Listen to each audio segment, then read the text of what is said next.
Chancellor's measures to support businesses and their employees. VAT is to be cut on hospitality as part of the plan to save jobs.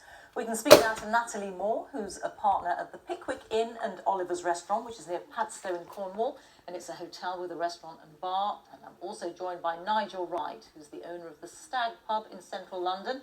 It serves food, but most of its revenue comes from liquid sales. Good afternoon to you both. Just get your reaction, really, to what the Chancellor has said about cutting VAT. Natalie, do you welcome this? Does it help you? Absolutely, yes. It's fantastic news. Really, really welcome. Obviously, it's a great boost that's required for 45,000 plus struggling pubs at the moment. So yes, very much welcome. And can you give us some idea of what difference it might make to you? Well, basically, it just means it's going to encourage people to come out.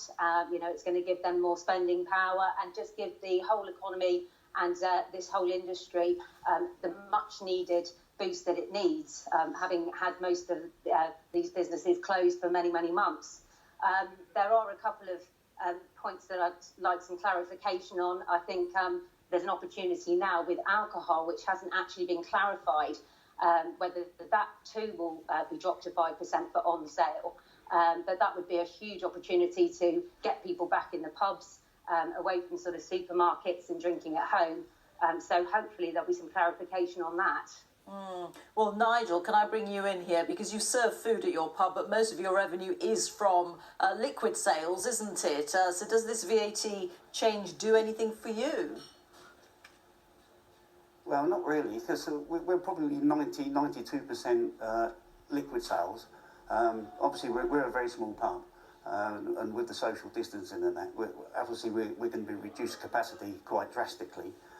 It's not going to really help us much.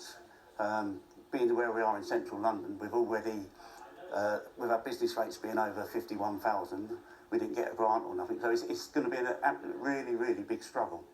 What would have helped you then? Sorry?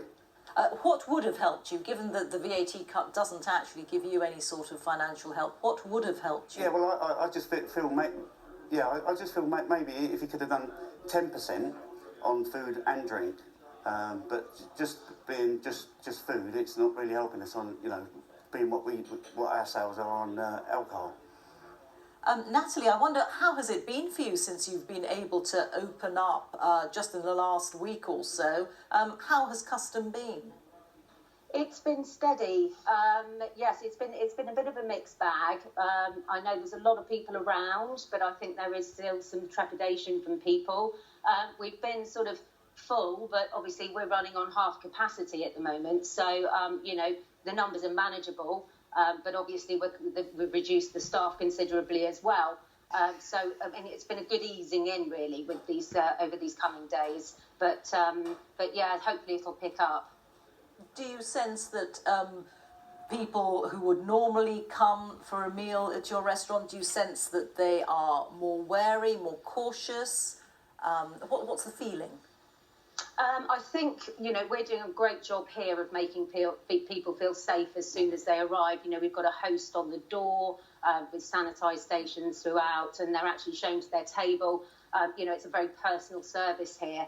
The tables are spaced out well because of, we're lucky that we've got that amount of space. So I think, we're sort of in quite a lucky situation here. But, people are wary, staff are wary, everyone's, slightly nervous. And I think it is having an impact on sort of numbers and how willing people are to go out and have a meal. Nigel, what about you? How has it been since you've been able to open up again? Yeah, we had a very good weekend. Saturday was extremely busy, but obviously the weather was a bit better, so we had a lot of people